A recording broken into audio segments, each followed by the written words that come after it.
Bill Clinton accidentally torches Kamala Harris on the campaign trail. 1 in 5 Zoomers don't hate Hitler.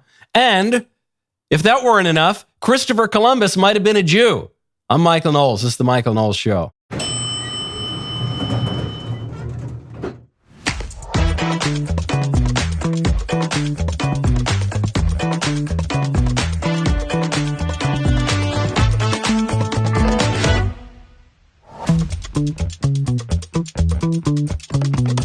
Welcome back to the show. So much Columbus news going on. It's amazing when a guy can break news 530 years after his most famous event. But Christopher Columbus has done that. And Kamala's attacking Columbus, and Pope Leo XIII is defending Columbus, and Columbus might have been a Jew. The Italians claim Columbus, but now the Spaniards are claiming Columbus.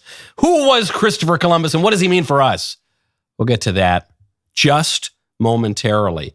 First, however, we must talk about Birch Gold. Text Knowles to 989898. We have a big election coming up. There's a lot at stake. Regardless of who is sitting in the White House, though, or in Congress, the fuse on the economy has already been lit. 4 years of a conservative presidency will not be enough to turn the tide on our $35 trillion national debt. If the libs win, it's like throwing gas on a dumpster fire. You do not have much control over the election's outcome, but you can protect your savings by diversifying now into gold from our friends at Birch Gold. That's right, for millennia, gold has stood firm in the face of greedy governments, economic upheavals, and global strife. It can protect you now. Birch Gold will help you convert an IRA or 401k into an IRA in physical gold. Best news, doesn't cost you a penny out of pocket. Think about this. In the past 4 years, the buying power of the U.S. dollar has declined. The price of gold has increased 40%. Coincidence? I think not. Text Knowles, KNWLES, to 989898. Get your free info kit on gold, and then diversify. Is the exclusive gold partner of the Daily Wire. A partner of ours for, I believe, 8 years now. You can trust Birch Gold, as I do, to protect your savings. Text Knowles, KNWLES, to 989898 today. Bill Clinton. Bill Clinton has hit the campaign trail, and he is supposed to be defending Kamala Harris. He's wearing the Harris Walls camo hat. This is the special merch they had made up to try to appeal to men. It hasn't worked very well, but that's why they're pushing that hat right now. You will remember last week when Joe Biden hit the trail for Kamala Harris and undermined her. He was asked specifically about the hurricane in Florida and why Governor DeSantis wasn't picking up the phone and talking to Kamala. And, there was this whole media narrative that DeSantis was politicizing the hurricane and really Kamala should step in. And Biden undercut all of that and said, what are you talking about? The governor's doing a great job and he's got my personal phone number, and who needs Kamala? She has no role in this hurricane. So that was the first hit. Then they drag out the other former Democrat president, the very intelligent explainer-in-chief, Bill Clinton. And that was probably an even worse mistake because Bill Clinton actually does understand public policy pretty well. And so he was asked why the immigration crisis is so terrible under Kamala Harris as the border czar and Joe Biden as the president. And he gave the real answer. You had a case in Georgia not very long ago, didn't you? They made an ad about a young woman who'd been killed by an immigrant. Yeah, well, if they'd all been properly vetted, that probably wouldn't have happened. Yeah, that's probably true, huh? If the immigrants had been properly vetted, then you wouldn't have all the crimes that the immigrants are committing. But who was supposed to do the vetting? Well, it was Alejandro Mayorkas, the Biden-Harris DHS secretary, and it was Kamala Harris who was in charge of the border crisis. So they weren't properly vetted. That was a failure of this administration. And so people have not just had minor crimes committed against them, people have been killed, American citizens. Now, Bill Clinton's too smart to have fallen simply into that gaffe. So there had to be more context. That was the clip that was going viral. But okay, here's the broader context, which I think old Bubba thought was good for the Democrats, but I think actually makes the Democrats look even worse. But if they're all properly vetted, and that doesn't happen, and America is not having enough babies to keep our populations up. Okay. So we need immigrants that have been vetted to do work. Right. There wouldn't be a problem. Okay, so he's saying, look, Had they been properly vetted, then these immigrants probably wouldn't have killed people. But we need the immigrants, and we need the immigrants because Americans aren't having babies. So because we aren't having babies, we need to fill up that population that we're not producing ourselves with foreigners in order to keep our GDP up and keep our economy afloat. Okay, so in other words, what Bill Clinton is saying is that Democrat policies are directly responsible for the immigration crisis because the Democrat policies, notably under Kamala Harris, have opened up the border and let all sorts of unvetted migrants in who are brought across the border by criminal cartels, which control the whole border. So that's the immediate cause of the migrant crisis. But Democrat policies are also indirectly, more distantly responsible for the migrant crisis because the Democrat policies are a major driver of why we don't have babies in this country. Why don't we have babies anymore? That's true. We haven't had babies at a replacement rate since the 1970s. Why? There are all sorts of factors that play into it, but if we're just looking policy by policy, abortion. Abortion is one reason why you don't get babies.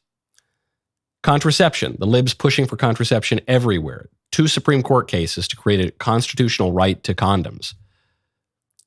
Those, which, as far as I can tell, I'm no constitutional lawyer. I didn't read the right to condoms in the Constitution, but they were those licenses were granted successively. First, in a case that granted married couples the ability to use condoms nationally, and then in a second case that said, actually, we found more magic ink, more invisible ink in the Constitution, and there's a right for unmarried couples to use condoms nationally too. So, okay. Whether you like contraception, you don't like contraception, it is certainly the case that contraception contraceves. So that's one reason you don't have quite as many babies. Another one would be the redefinition of marriage. If you redefine marriage away from what it has always been, which is a union between a man and a woman for the purpose of the education, primarily the begetting and then the education of children, to, 2 dudes living in an apartment in Chelsea and Manhattan, that's going to be less conducive to having babies. Then you add on top of that the weakening of religion and the march of secularism that is encouraged by the libs in our schools, in our workplaces, in our public square throughout the country. You're far less likely to hear "be fruitful and multiply." Then you add on to that an anthropology which says that our lives are basically just about ourselves. We're not living for anyone else. We're living for ourselves. Then you add a view that history is evil, our forebears were awful, we hate our fathers, we don't care about our children. All of this left-wing ideology brought together discourages people from having children. Poor Bubba probably was not considering all of that when he made his comments, but it's clear as day. The libs are responsible, basically soup to nuts, for the migrant crisis. So, okay, Biden not helping Kamala. Bill Clinton not helping Kamala. How about Barack Obama? Maybe he's the last superstar of the big 3 who are still alive. Well, I guess Jimmy Carter's still alive. And who knows, maybe he'll do better than these guys on the campaign trail. But Barack Obama comes out, and his strategy to defend Kamala is just to attack Trump. But it's hard to attack Trump because Trump had a much more successful presidency than either the Biden-Harris administration or the Obama-Biden administration. So what does he do? He takes credit for Trump's successes. And the reason some people think, well, I don't know, I remember that economy when he first came in being pretty good. Yeah, it was pretty good because it was my economy.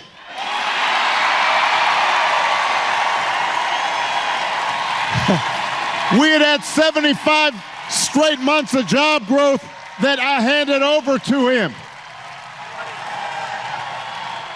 It wasn't something he did.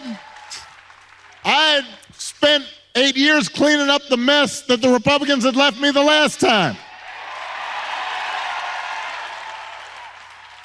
So just in case everybody has a hazy memory, he didn't do nothing except those big tax cuts. Which were good for the economy. He didn't do nothing. He didn't build that. You didn't build that. This was one of Obama's favorite lines when he was president. Whenever people would accomplish anything on their own, he would say, "You didn't build that. You didn't build your business. You didn't succeed in life. No, I did that. That was me." Trump's really good economy. He didn't build that. I did that. That was me. I had a great... Okay, well, the thing is, this isn't merely a matter of preference or taste. We can actually look at the numbers. Barack Obama says that he had 75 straight months of job growth. He's right that he entered office during what he famously called the worst recession since the Great Depression. That's true. He entered office during an economic crisis. However, he also had the worst recovery in modern American history from any economic crisis. Since 1960, the U.S., these are all numbers from the Heritage Foundation, by the way. Since 1960, America's had 6 other recessions on top of the recession that preceded Obama entering office. 23 quarters into Barack Obama's administration, his recovery was the weakest of all 7 recoveries, going back at that time 50 years. All of those other post-1960 recoveries had produced an average GDP growth of just over 25%, cumulative GDP growth. The Obama recovery achieved about half of that. This is just like Kamala Harris stealing President Trump's border plan and his tax plan, his tax on tips plan. So Obama there is attacking Trump for the tax cuts. He must have missed the memo that Kamala Harris has now stolen one of Trump's tax plans, the no tax on tips plan. But this is exactly the same thing. The Democrats cannot beat Trump and the Republicans on the merits, on the facts, going toe-to-toe with their own policies. So the Democrats, now just weeks before the 2024 election, have to just claim Trump's policies as their own. In fact, Barack Obama has to claim Trump's administration as his own. Hold on, I thought Trump was a terrible president. Everything was so awful and the sky was going to fall if he were president. Now, even the Democrats are admitting things were so good under Trump that they themselves are going to try to take credit for it. If Trump were president, I would sleep a little easier at night. If you want to sleep easy, you got to check out Helix. Go to helixsleep.com/Knowles. There is nothing quite like a good night's sleep. That is why I use Helix Sleep. I have had my beautiful Helix mattress for, I think, 4 years now or something like that. It has been a game changer. They offer 20 different mattress models, each designed for specific sleep preferences and positions. Helix mattresses are 100% fiberglass free. That's right. No harmful materials that could jeopardize your health or your family's well-being. I also find it's not as comfortable to sleep on fiberglass. I don't know, it kind of pokes at you, doesn't it? It's kind of, the shards just make you bleed. So anyway, you don't want that. You want a Helix instead. It's a product you can feel good about bringing into your home. They even have a 100-night trial and a 10 to 15-year warranty. If you are ready to revolutionize your sleep and wake up refreshed to fight the good fight, Helix is offering our listeners 20% off all mattress orders. Just go to helixsleep.com/Knowles, HELIXSLEEP.com/KNOWLES. If you want to sleep like me, you can't sleep with me because I'm married, but if you want to sleep like me, don't get my bed, get a similar bed. Get your own bed, your own Helix mattress. HELIXSLEEP.com/Knowles. Helix means that better sleep starts right now. And meanwhile, Kamala, forget about the fellas. Forget about Obama and Biden and Clinton. Kamala is hitting the trail and she is attacking Trump, not on the merits of the policy, not on the record. She's not really defending her own record because there's nothing to defend. She is implausibly attacking Trump for hiding away and refusing to campaign. And here's the thing. It makes you wonder. Why does his staff want him to hide away?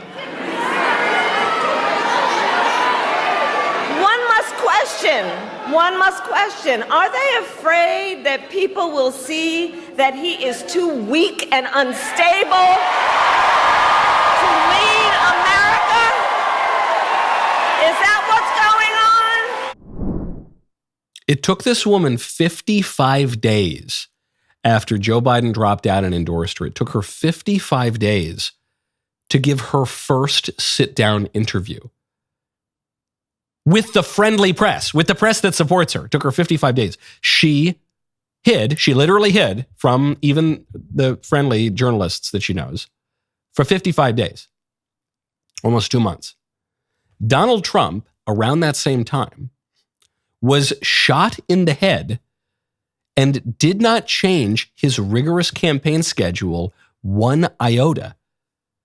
Trump, shot in the head, shows up on schedule to speak at the RNC 2 days later. Where is this woman getting this from?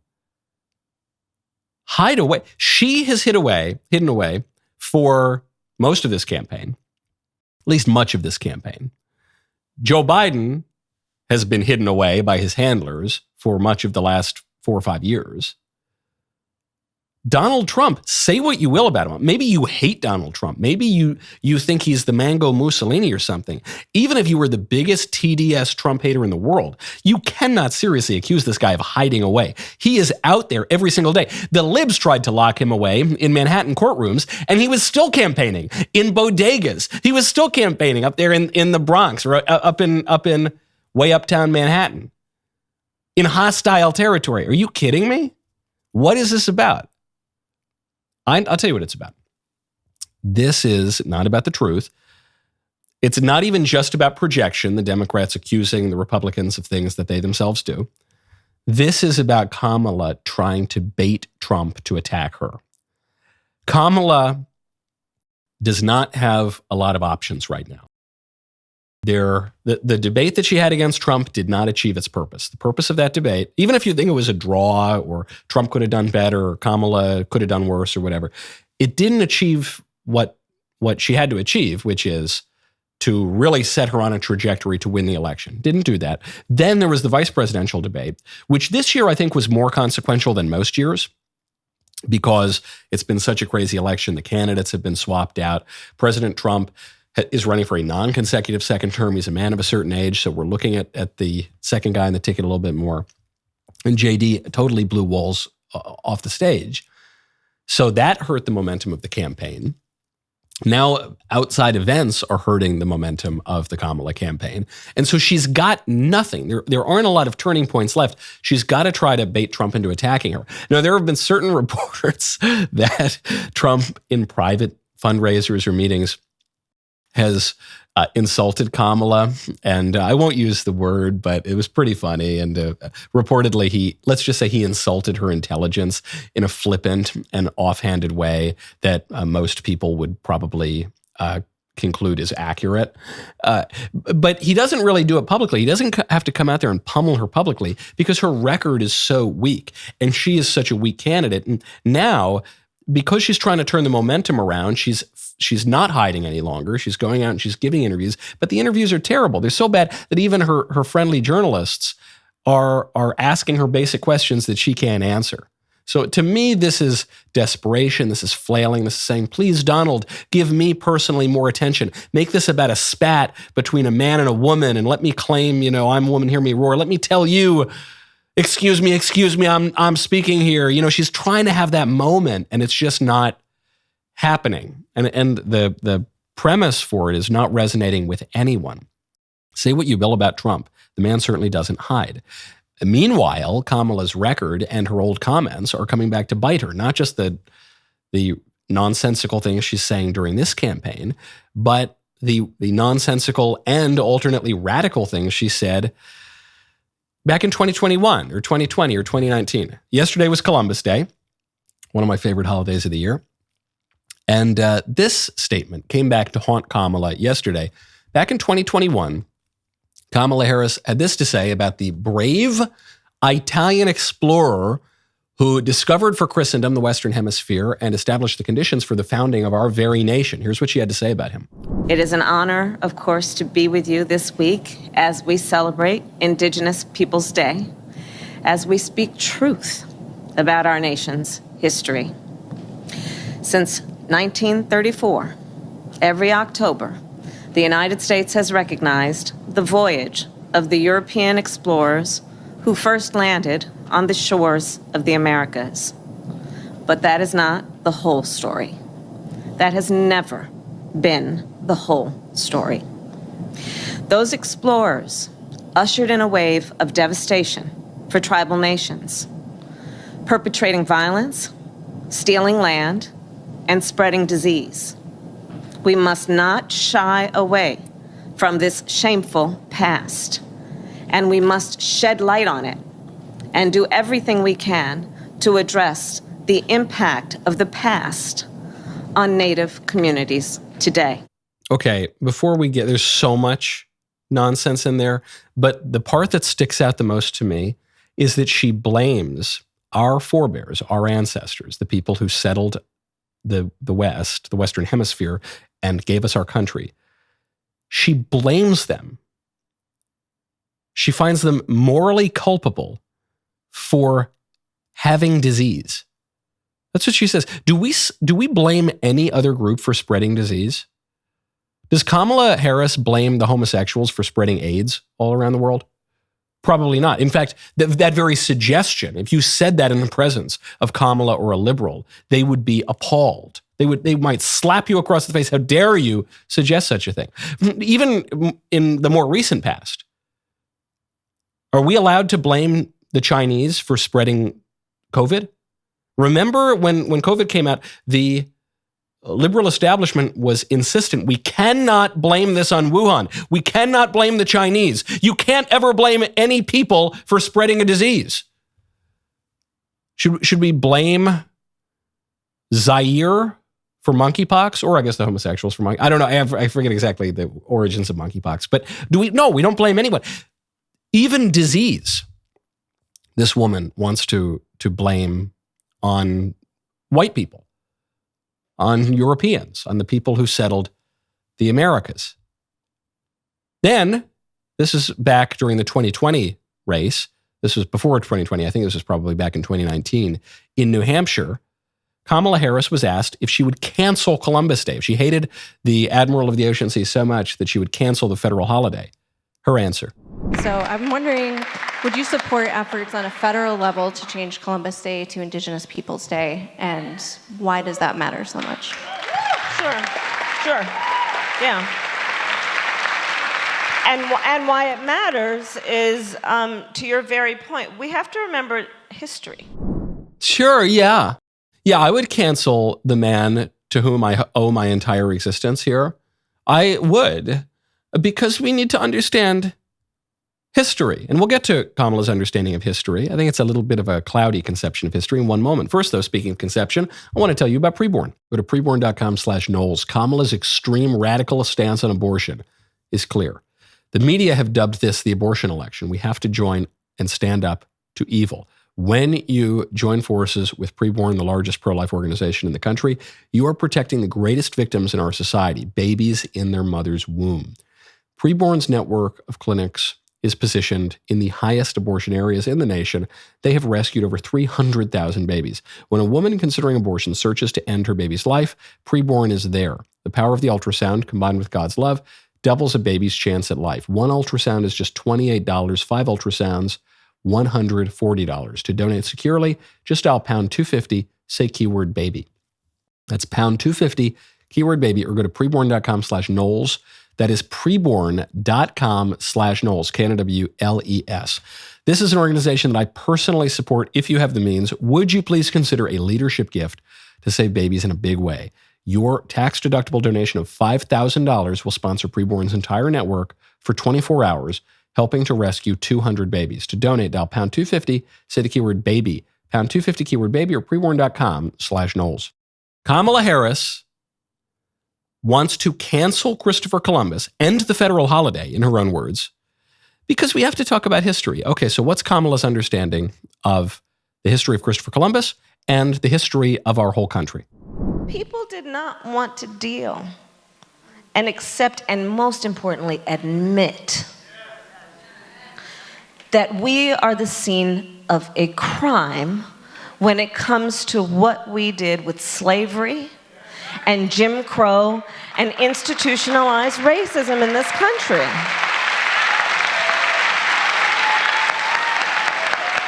And we have to be honest about that. We have to be honest. We have to be honest. Because if we're not honest, we are, one, not going to deal with the the vestiges of all of that harm. And we're not going to correct course.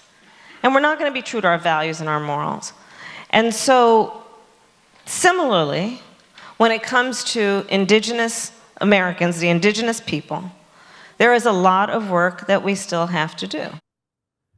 America is the scene of a crime. That's the Kamala Harris view of American history. The old view of American history is that America is a shining city on a hill, a nation founded on the belief that all men are created equal and endowed by our Creator with certain unalienable rights. That's the old view of America. Kamala rejects that view. She has the opposite view. She says this country is the scene of a crime. We need to admit the real history. So there's this view on the left that to have a real mature, sophisticated understanding of history, you have to hate your own civilization. You have to debunk. They love debunking. But once you debunk everything, what is left? Just a vacuum, an empty space? No, you've got to fill that debunked arena with some other kind of facts. And so Kamala believes that she's being really sophisticated and serious and mature by describing every terrible thing that has ever occurred within our civilization. Some of which didn't even really occur. They were just imagined things. But why is it more mature to view our own civilization as evil and all the other civilizations as good? Why is that more mature than the opposite view, viewing our civilization as perfectly good and all the other civilizations as terribly evil? Would Kamala Harris be willing to admit, have the courage to take a serious look at history, to admit that the empires that fell as a result of Western exploration of the Americas were evil, wicked empires that would commit human sacrifice, that would eat infants, little babies, that would worship demons, that did all sorts of terrible, ghastly things? Would she ever admit that? No way. No way. It seems to me one can take a serious view of history and recognize literal things that happened while still being on one's own side. That, in fact, seems to be the more mature understanding of history. Because Kamala's view here is not really an historical view. When she says, we need to take history seriously, we need to be really serious about the history, she's not really talking about history. She's talking about a moral perspective. But her moral perspective is an immoral perspective. Her moral perspective is that Christianity is bad and sacrificing babies to demons in the Aztec Empire is good. They would be better had the Spaniards not colonized the Americas. Okay, if you believe that, then you believe that sacrificing little babies, tens of thousands at a time, at Tenochtitlan is a good thing. Or the Iroquois practicing ritual cannibalism would be a good thing. Or just the warring tribes of people who are living brutish lives very often, that's a good thing. I don't think that's good, though. I think Christianity is better than demon worship. I think civilization is better than savagery. And ironically, Kamala Harris pretends to care about the indigenous peoples and expresses her disdain for civilized peoples in what was once called Christendom in Western civilization. I care very much about both the civilized peoples and the savage peoples who were living in the Americas before the advent of civilization. I care very much about all these people because I have come to conclusions about the world that I'm willing to acknowledge, like that God exists. It's better to do good than to do evil. History really happened. The incarnation is the most important event in the history of the world. Salvation is available to all mankind. There is an actual spiritual equality among all peoples, even on different continents, even different colors, even with different kinds of clothing. I want to bring the goods of civilization and ultimately the goods of salvation to all the peoples of the world, no matter what color they are, no matter how they look, no matter how they dress. I think that's a good thing. It would seem that you would have to have a real contempt for people to say, no, let them keep butchering their children. No, let them keep worshiping demons and living in squalor. That's a good thing. Whatever, who cares about them? We should just keep to our own business. But look, that's her moral view. And that's the moral view being advanced by the left under the guise of historical sophistication. That woman doesn't know a damn thing about history. She just knows that she hates the protagonists of our history. One of the chief of whom is Christopher Columbus. So there is shocking news, breaking headline news, thanks to a new documentary that is out. You know the traditional understanding of Christopher Columbus. If you're not aware of it, I'll allow Tony Soprano to explain. He was a brave Italian explorer. There it's it. He was a brave Italian explorer. Christopher Columbus, great man. He was an Italian explorer. He tried to sail for Portugal. Portugal didn't want him. He tried to sail for Spain. Spain didn't want him, but eventually Spain relented. He sailed for Spain, discovered the Americas, gave us so much of what we call the modern world. And now there's a new documentary that says, no. He was not Italian. He only pretended to be Italian because he was born in Spain, but he had to hide the fact that he was born in Spain because Christopher Columbus was a Jew. Now, it's worth pointing out, there's not a ton, there's really no scientific evidence for this yet, because as Antonio Alonso, a geneticist who's the former head of the National Institute of Toxicology and Forensic Sciences, as he points out, this documentary has not actually presented any scientific study. So in Alonso's words, unfortunately, from the scientific point of view, no assessment can be made after watching the documentary, since it does not provide any data on what has been analyzed. My conclusion is that the documentary does not show the DNA of Columbus at any given moment, and scientists do not know what analysis has been undertaken. Now, on top of that, if Columbus was part Jewish, that still would not prove that he was born in Spain rather than in Genoa, as has been commonly understood since the earliest days of Columbus's travels. That all said, though, it's an interesting theory. Was Columbus Jewish or part Jewish? And it's an interesting theory, too, because right around this time, you have the Spanish Inquisition. I just gave a long speech on the Crusades and some of the great battles between Christians and Muslims and the Spanish Inquisition. The Spanish Inquisition is an extremely poorly understood event in the popular culture. No one ever expects it. And the Spanish Inquisition was the culmination of what's called the Reconquista. So the Muslims had invaded Spain early on. They tried to conquer Europe on multiple occasions and failed, but they did succeed at conquering Spain. And happily, eventually, the Catholic Spanish were able to gain enough power that they were able to boot the Muslims back out and send them packing back to their homeland. So at this point, they had this challenge, which was they said, okay, if you convert to Catholicism, well, it was just called Christianity in those days because it was before the Protestant Revolution. If you convert to Christianity, you can stay. If you're Muslim, you still have some issues, but we'd like you to convert to Christianity. But if you're an other kind of non-Christian, if you're a Jew in particular, you can stay. However, if you're not, then you got to go. So whatever you think about the expulsion of non-Christians from Spain, which in the context of the 15th century must at least seem somewhat defensible, seeing as the Christians had finally reconquered this land from the invading Muslims who had dominated this part of Europe for centuries. But even if you say the expulsions were a terrible thing, the Spanish Inquisition was never an institution that sought explicitly to persecute Jews or Muslims. The purpose of the Spanish Inquisition was to defend the integrity of the faith. It only concerned people who had converted to Christianity, some of whom had only fake converted to Christianity, but I guess had continued to practice their own religion. So this raises the question pertinent to Columbus here, which is the question of the conversos.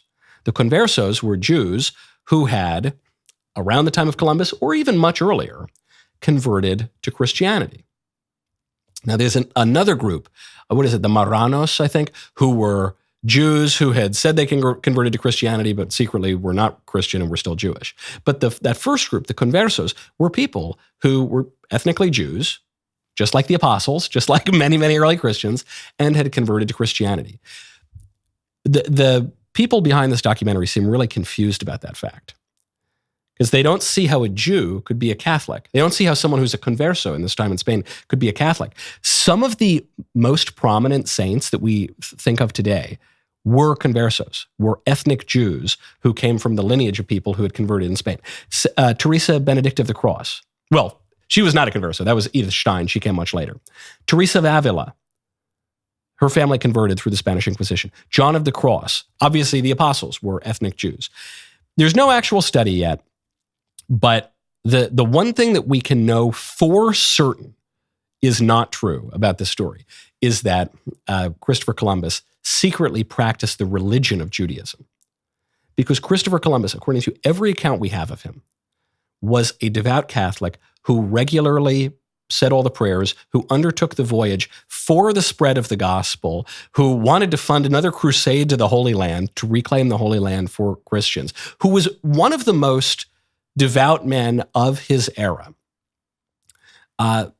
That we do know. And so the fact that these documentarians and the people reporting on Columbus would make that kind of basic error of religion in the history of the church makes me question the whole story. For now, at least, whether he's Jewish or not, at least on the question, ethnically Jewish or not, at least on the question of, was he Spanish or Italian? Christopher Columbus was a brave Italian explorer, and in this house, he's a hero. Now, the moment you've been waiting for is almost here. On October 28th, Matt Walsh's hit comedy, Am I Racist?, is coming to DailyWire Plus. When it hit theaters in September, it immediately became the #1 new comedy. Now it's officially the #1 documentary of the decade. Plus, it's verified hot on Rotten Tomatoes with a 97% audience score. DailyWire Plus is the only place you can stream Am I Racist at home. It all starts October 28th. If you're not a member of DailyWire Plus, you got to go to DailyWire right now and subscribe. Use code AIR for 35% off new annual memberships right now. Your membership also gets you instant access to the cultural phenomenon What is a Woman, and you'll be the first to watch Am I Racist at home streaming October 28th only on DailyWire Plus. My favorite comment yesterday is from Cody Robbins 19, who says, those pheasants are safer with Tim Walz in charge than people living in apartments in Colorado. That's so true. The pheasants are much safer. Ducks would be much safer with Tim Walz hunting them than they would be with Kamala Harris's recent imports living around them. Dogs and cats, listen, you understand. Why the hate for Columbus? And even beyond that, why the constant attempts to not to shed new light on his genes or his history, which I think is perfectly interesting, but to undermine his faith, his sincerity, his motives. Because this is what's underlying a lot of this Columbus was secretly a Spanish Jew, not an Italian Catholic story.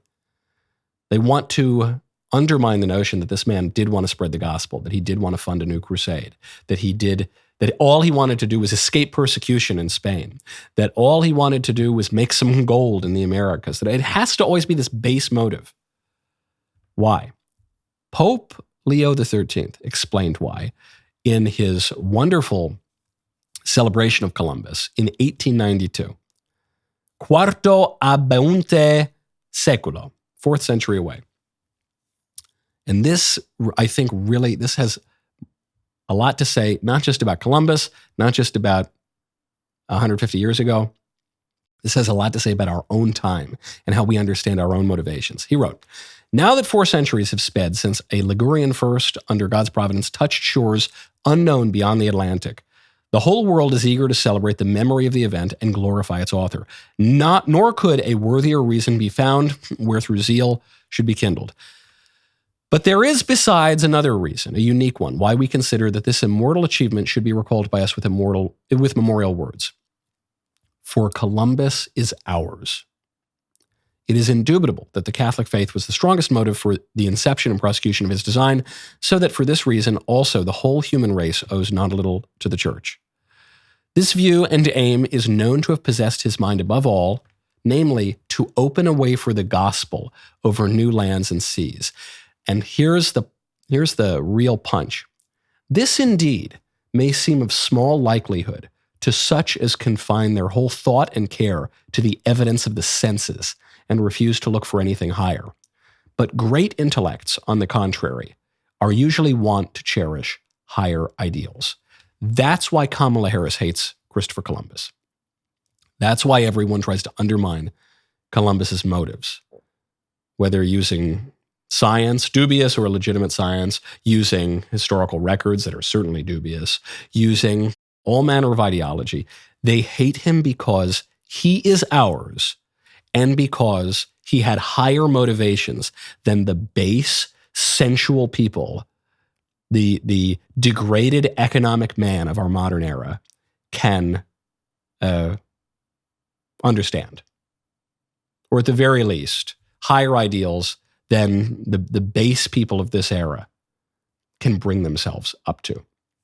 They hate him because they are not men of high ideals and intellect like Columbus was, and because they resent that fact and they resent themselves. because we're a degraded civilization now, I think it helps fuel that civilizational self-hatred. And we look backward in history and we project our own baseness on the legitimately great men who gave us the opportunity to have a good life, an opportunity that many of us now are squandering as we follow weak and degraded leaders like Kamala Harris. This led to a little gotcha clip from Kamala Harris. The Kamala campaign just posted this. Trump was on a podcast and he was talking about how America's not as great as it used to be and he wants to make America great again. Here was the response. My legacy to be is the same as the term MAGA, make America great again. I'm going to make this country great again. It's not a great country right now. It's loaded up. It's always a great country. It's a great country. See, that's It's always a great country. Okay. It's always a great country. And Trump is saying, no, it's not. It used to be a lot better, actually. And the response there was, no, it's always a great country. And forget about the podcasters on this panel. Kamala campaign reposts this as if to say Trump is unpatriotic for suggesting America is not as great as it used to be and we need to be great again. The liberals, during the first MAGA era, spent all their breath whining about how America was never great. New York governor, Democrat, Andy Cuomo, take it away. And look, the simple point is all this comes down to this. We're not going to make America great again. It was never that great. It was never that great. You had everything from college newspapers to Vox.com, New York Daily News, New Republic, Colin Kaepernick, remember that guy, the football player, the New York Times implied it, Time Magazine, all saying America was never really that great. I have them right here, just in case anybody didn't believe me. Look at all of these papers. America should never be great. America's never been great for people of color, on and on and on. These people, they're so shameless. They tell you for years and years and years, America was never great. Making America great again would be evil and terrible. How dare you? How this and that. This is just like how during the Bush era, dissent was patriotic. Do you remember that? Maybe not. Some of you are probably too young to remember. During the Bush era, you had all these protests. Well, the Bush era began, the George W. Bush era began with Democrats denying the results of an election and trying to overturn a presidential election. My, how times have changed. But back then, it was a good thing that the Democrats tried to overturn the election. Then, during the Bush era, dissent was patriotic. And it was really good to protest and everything. Then, now, if you ever question an election, you're an evil, terrible person, and you're a threat to democracy. And now, dissent is not patriotic. You have to say America's always the greatest country ever in the world. You got to be the biggest chauvinist. You got to be as jingoistic as they come. All of these procedural issues are distractions. It's all, we could say, look at the hypocrisy from the Democrats. It's all distractions. The only question is, where do they want to take the country? Trump wants to take us to a place where we like our country. We don't hate. We don't teach our kids to hate our country. We don't teach our boys that they're girls. We don't teach our girls that we're boys. We don't kill 1 million babies a year. We don't waste all of our money overseas. We don't import the entire world and give foreigners great benefits and deny the necessities to Americans. He wants us to be normal and great again. Where does Kamala want to take the country? She says America is the scene of a crime. That's a stronger statement than when Barack Obama said he wanted to fundamentally transform America. Scene of a crime. Well, I guess she doesn't want to take us back to that. We're the scene of a crime. She wants to radically change America. She hates the people who founded America. She hates Americans as they are. She wants to import a ton of foreigners to replace all the Americans, and she wants to reorder all of the standards and norms of our country to replace the old standards and norms, which she calls criminal. Now, speaking of competing ideological visions, I do have to get to this story before we go today. There's a survey out. 1 in 5 Zoomers apparently believes that Hitler had good ideas. So this is I shouldn't laugh. That's not great. This is a story that just came out from the Daily Mail. It's an exclusive. More than 1 in 10, so 11% of Americans believe that Hitler had good ideas. Now, we got to put a pause here because I realized this survey was probably worded poorly. Because if you object to communism, say, then probably technically that puts you in the 11% on the survey. If you object to prostitution or something, technically that probably puts you in the 11%. Doesn't mean you're pro-Hitler. Just means you hold that view, at least, I guess, in common. They found that 1 in 5 of Gen Z and black voters and then 19% of Hispanic voters agree with the statement. And they see that the likelihood to agree with that statement increases as the generations go down. So the older Americans are much less likely to agree with it. The younger Americans are much more likely to agree with it. I think this is a poorly worded survey. But the truth that exists in this statement is not that Zoomers love Hitler or something like that. The truth that exists here is that the mythic pathos of Adolf Hitler necessarily will diminish with time. It's not that people will start to like Hitler. It's that they'll start to treat Hitler just as we treat Vlad the Impaler or Ivan the Terrible or somebody, okay? Vlad the Impaler committed genocide and war crimes, like Hitler. But we don't, when we talk about Vlad the Impaler, we don't say he was a really great guy. We don't treat him so somberly, with such sobriety, with such seriousness. He's just another historical figure, one who would reportedly dip his bread in the blood of his victims. Okay, so he was out there, man. He was pretty sadistic, much like the old Austrian painter. But he's an older historical figure. You're talking half a millennium back. Ivan the Terrible roasted people alive.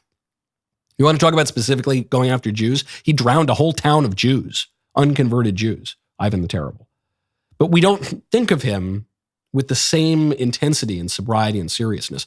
This does not mean that people increasingly are Nazis. What it means is that father time comes for all, including for Hitler.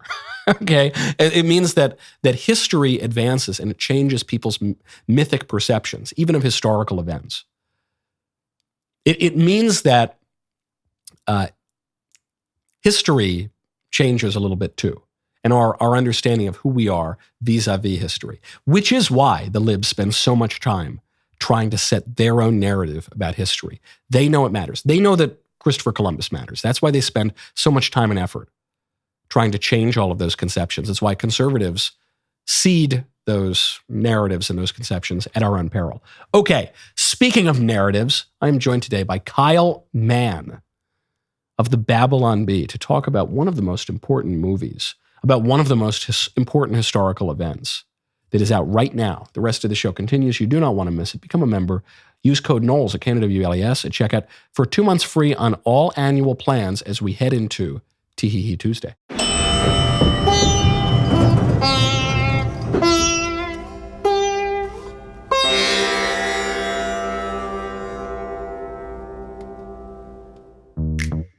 The question everyone in America is asking, am I racist? Make those moves. Get a DailyWire Plus membership to see Am I Racist? This is all I have. Did you want to? I can help you guys out. Yeah. Go to AmIRacist.com and sign up now. I've been told because I'm a white male, kind of at the top of the pile, how do I get down from the top? I don't think you necessarily can. How do we get past all the talk about racism? We have to love each other. Well, it can't be that simple. How do we get to a point of racial harmony? It's good to talk to you. We're still on a journey, all of us together. I think you got some journeying to do. Just talk to me about the statistics. We have an epidemic. 20 million crimes a year, 6,000, 7,000 hate crimes. No, there's no epidemic. Why are we talking about statistics? This is not a matter of statistics. Well, you asked me about the statistics. Am I Racist? Coming to Daily Wire Plus on October 28th. Rated PG-13.